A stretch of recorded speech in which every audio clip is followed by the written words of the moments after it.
Welcome to Access 2015. I have the distinct pleasure of interviewing the incredible Miss Margo Posey, President of the DFW Minority Supplier Development Council. Welcome, Margo, to Access 2015, and you look marvelous as always. Oh, thank you, Betty. I don't know about that incredible, but thank you so much for that wonderful introduction. Thank you. So let's get started with our interview. So, Margo, what do you think about the importance of collaboration with other local entities, such as chambers and business associations, and the impact of such collaboration in the local economy?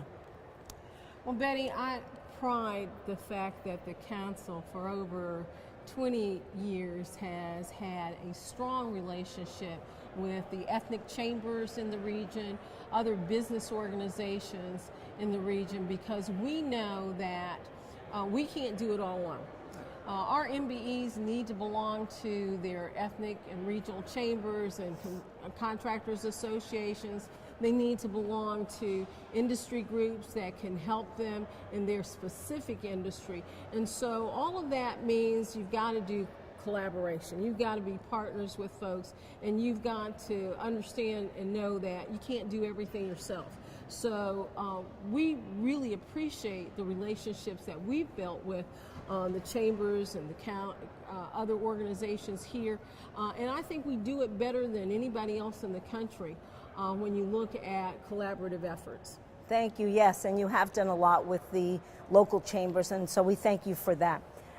So after many years in the supplier diversity scene and many economic changes, the council continues to be relevant, both for corporations and minority business owners. How do you achieve such longevity and success? Betty, I think it's like any other business, and the council really is a business. Our business is connecting corporations, public sector agencies, and minority-owned businesses. But that being said, you have to continuously reinvent yourself, reinvent what you're doing. The need certainly is still there. It's a shame that the need is still there after 45 years of programs like this being out there. But I would tell you that it is tougher today in some instances than it was 10, 15 years ago. So the need is there for the council. The need is there for our corporations, public sector agencies to continue to do business with minority-owned businesses, to do more business with minority-owned businesses. And then there's the need for our MBE suppliers to also grow, build capacity, and be able to service and meet the needs and expectations of our stakeholders. That's very true. No different than our businesses. We all need to be relevant, and we need to continuously reinvent ourselves. So I like that. And absolutely, Betty, absolutely. So how do you think education impacts MBEs? How does the DFW Minority Supplier Development Council support the MBE's growth with educational opportunities? I'm going to say that education impacts everyone. Everyone, not just MBEs, but absolutely everyone. We have to continuously grow. We have to continuously learn. And so it's no different for minority-owned businesses. I think where the council has been hopefully helpful is in that we believe in providing scholarships to our MBEs for development, for capacity building. We send MBEs to the Amos Tuck School of Business in Dartmouth. At Dartmouth, we've sent MBEs to the Kellogg School of Business at Northwestern. We have a capacity building fund that MBEs can take advantage of. They can identify what they need to use to grow the capacity of their businesses, and so we help support that as well. I think it's important that we do those kind of things. Development is in our name, and so as long as we keep development in our name, we're going to be supporting educational opportunities for MBEs.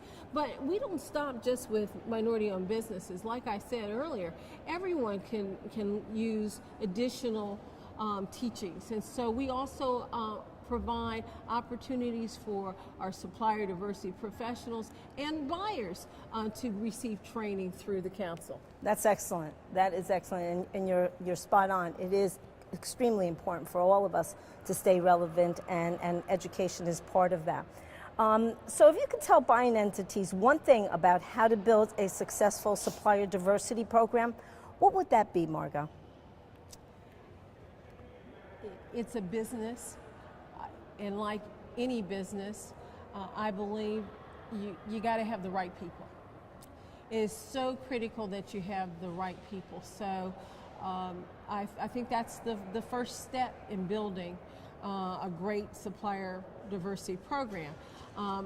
But once you have that person has to be so engaged in everything that the organization is doing, so they'll know all of the opportunities that are out there. And that's difficult. That really is difficult, but it can be done. And then the supplier diversity professional has to be creative and innovative and utilize all of those skills. And I would tell you that the council can assist there because we have a great supplier diversity professionals working group. They benchmark off of each other, and we can provide assistance with that as well. That's awesome. And again, the analogies are so very similar. No different than what you tell us to do to stay relevant, be innovative. It works both ways. So thank you, Margo, for sharing that. So we hear a lot about diverse business these days. How important do you feel it is to keep your organization focused on minority business inclusion? Betty, the council launched a strategic imperatives initiative in late 2014, and it was an opportunity for the council to look from the lens of our stakeholders, MBEs, buyers, board members, staff, all of our stakeholders, to see what was important, what would keep us moving going forward. I find it interesting that in that discussion we came away with 5 business strategic imperatives. And one of those imperatives was that we need to ensure that we focus on minority business. You're absolutely right. There are so many groups that have been included into the diversity arena. And we're not taking away from any group, but we want to ensure that the focus stays on minority-owned business, and minority-owned businesses don't get lost in the fray of all of the new groups that are being included in diversity spend categories and what corporations and public sector agencies are reporting. Great, so thank you. I'm happy to hear that. So if you could encourage MBEs to do one thing to make their business ready for opportunities, what would that be? That's probably the hardest question I get anytime, and I think it's being prepared.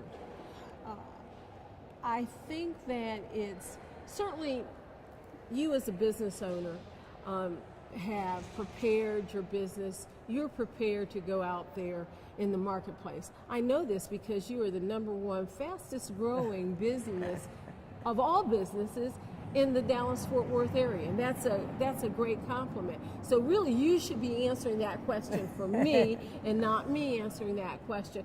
But I really think it has to do with being prepared and understanding your business, but also understanding the potential client and customer. And the council can help with that because we have resources. If you need to come and research a company that you're trying to do business, we have databases, we have different sources that you can use to do that. But I think that when you walk in and you have that opportunity, it's like anything else. You only have one first opportunity to impress, and you've got to be so spot on that you get the opportunity to come back again. And so that's where I land. But I really think you should be answering that question, Betty. But you're right, being prepared. especially coming into a new area, starting a new business. You need to be prepared, and you're absolutely right. The council has the ability to help companies do their research, find out, so that when you do get that chance, that you are prepared. So prepare is important. Okay, so I'm going to flip the script and ask you a question, because, and you said preparedness, but how long have you been in this region now? You've moved your business, and now you're headquartered in our region, right? In sunny Plano, Texas. Yes. Plano, Texas. And how long have you been here? I've been here for 5 years. And in 5 years, you went from not anyone knowing you to be the fastest growing business out of all the businesses in North Texas.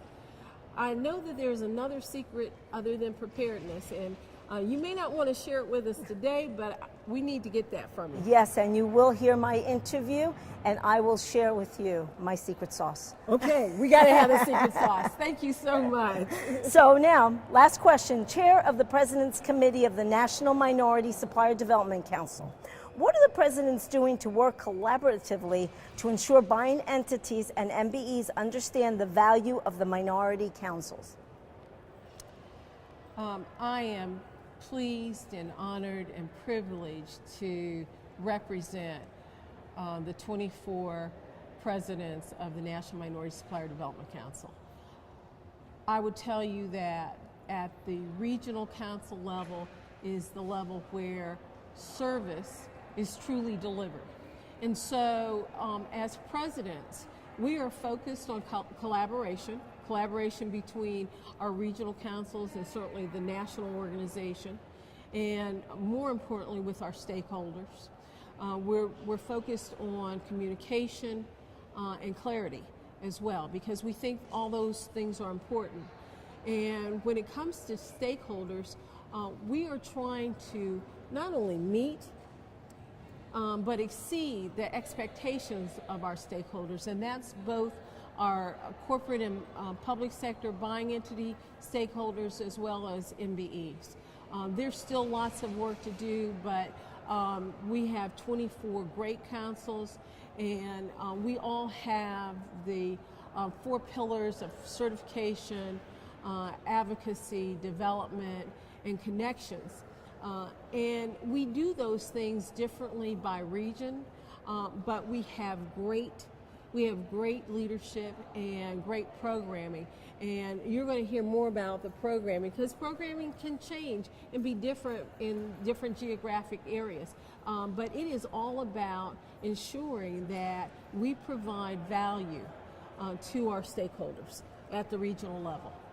Well, congratulations, because they couldn't have picked a better representative to lead that whole entity and that organization. So I thank you so much, Margo, for spending your time and sharing with us your message to all the participants at Access 2015. It's a tremendous event, and I thank you for allowing me to interview you. Have a great day. Thank you. Thank you.